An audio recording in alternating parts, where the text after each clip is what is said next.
Hey everyone, I'm Joshua Orro, the Mustang Prince, and welcome to Mustang Prince Orro Reports. Well everybody, this is going to be my last blog for 2022's Nightmare Month, and I have a couple things to say before we get started with tonight's blog. Firstly, this is going to be my last Halloween while living in my parents' house before I move into my own apartment on November 26th. Secondly, about my parents, I just hope they're having a blast while they're on their European vacation, and right about now, they're going to be spending Halloween in London, England. So, to close off this year's Nightmare Month, I'm going to share my thoughts on a classic horror film released in the early 80s and taking place in London. So, released on August 21st, 1981, the movie is An American Werewolf in London. Now, on for the plot of the film. David Kessler and Jack Goodman are two American college students from New York City whom are backpacking through Britain when a large wolf attacks them. David survives with a bite, but Jack is brutally killed. As David heals in the hospital in London, he is plagued by violent nightmares of his mutilated friend, who warns David that he is becoming a werewolf himself. When David discovers the horrible truth, he contemplates committing suicide before the next full moon causes him to transform from man to murderous beast. So, my thoughts? Well, to me, this is another classic horror movie, and to further explain why I like it, let's move on to Mustang Notes. The film was written and directed by John Landis, best known for directing National Lampoon's Animal House, The Blues Brothers, and Michael Jackson's Thriller music video. Landis wrote the first draft of the screenplay for the movie in 1969, and he shelved it for over a decade. Prospective financiers believed that Landis' script was too frightening to be a comedy film, and it was too humorous to be a horror movie. After achieving success in Hollywood with its first few comedies, Landis was able to secure financing from Polygram Pictures to produce the film. Filming took place between February and March of 1981, because director Landis wanted the movie to take place during poor weather. The Moors were filmed around the Black Mountains in Wales, and East Proctor is in reality the tiny village of Crickadarn. The pub shown in the film, known as the Slaughtered Lamb, was actually a cottage located in Crickadarn, and the interior scenes were filmed in the Black Swan, Old Lane Martyrs Green in Surrey. Also, An American Werewolf in London was the very first film allowed to be shot in Piccadilly Circus in 15 years. Other filming locations included Putney General Hospital, Chiswick Maternity Hospital, Redcliffe Square in Earl's Court, the area around the Tower Bridge, Tottenham Court Road Underground Station, London Zoo, Putney High Street, Belgravia, and Southwark. Filming also took place at Twickenham Film Studios in Richmond upon Thames. After the movie was released, it immediately became a critical and commercial success, and it won the 1981 Saturn Award for Best Horror Film and the first ever Academy Award for Best Makeup. Since its release, it has become a cult classic, and in 1997, it gained a sequel called An American Werewolf in Paris, which I hear isn't very good.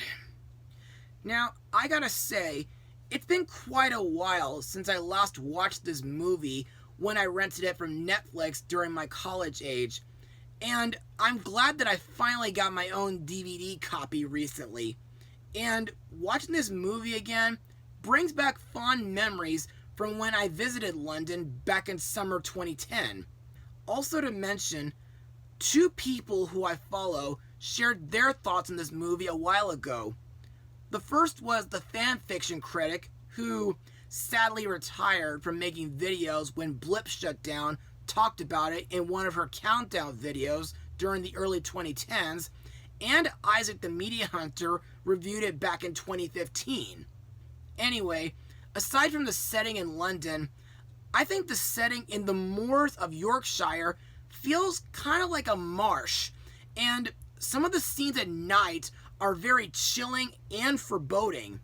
Also, I think the scenes involving the werewolf attacks are both quick, scary, and gory. By the way, I must let everybody know that this is a movie that's not entirely for families. Not only because of the goriness, but because there are a few scenes that involve sexual innuendo. Also, the movie's ending is very abrupt. And now, let's move on to the cast. Our main character, David Kessler, is played by David Naughton, who you may know from Midnight Madness and Amityville: A New Generation.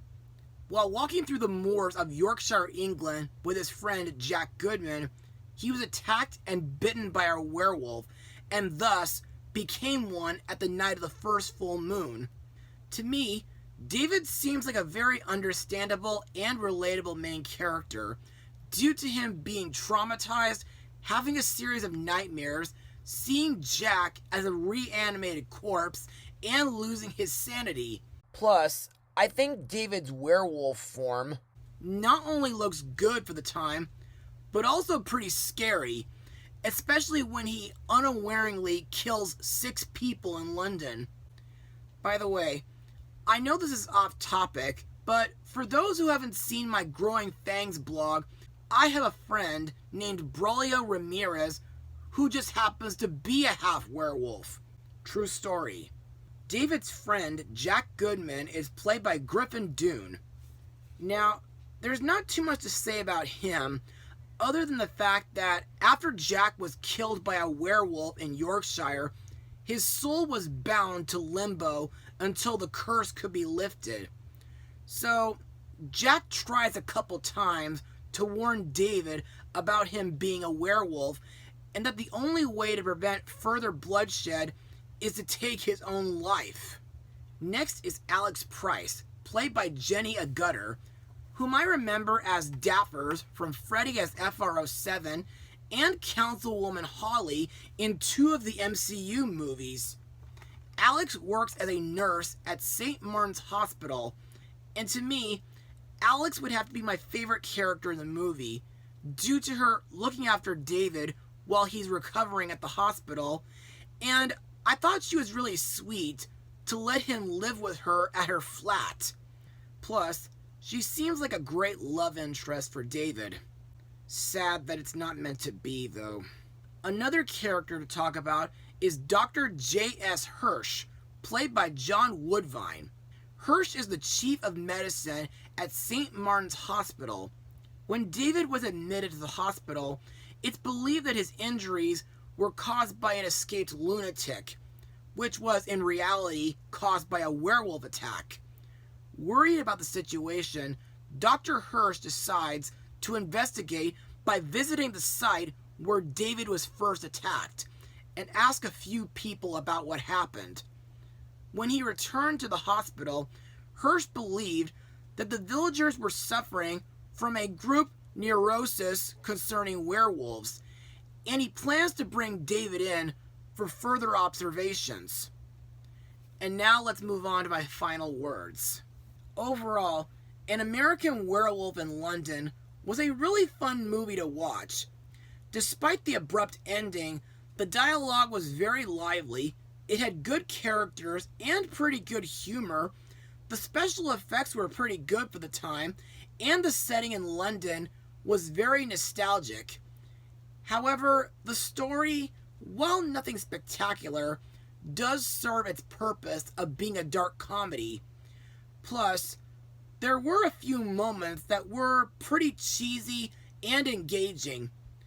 And trust me, While I don't really recommend it for anyone under the age of 17, this is a werewolf movie that everybody should check out, even during the Halloween season. And I just hope that my parents make it home safely from London. As for my rating, I'll give it a 91% out of 100. Well, that concludes this year's Nightmare Month. Be sure to join me in November for more blogs.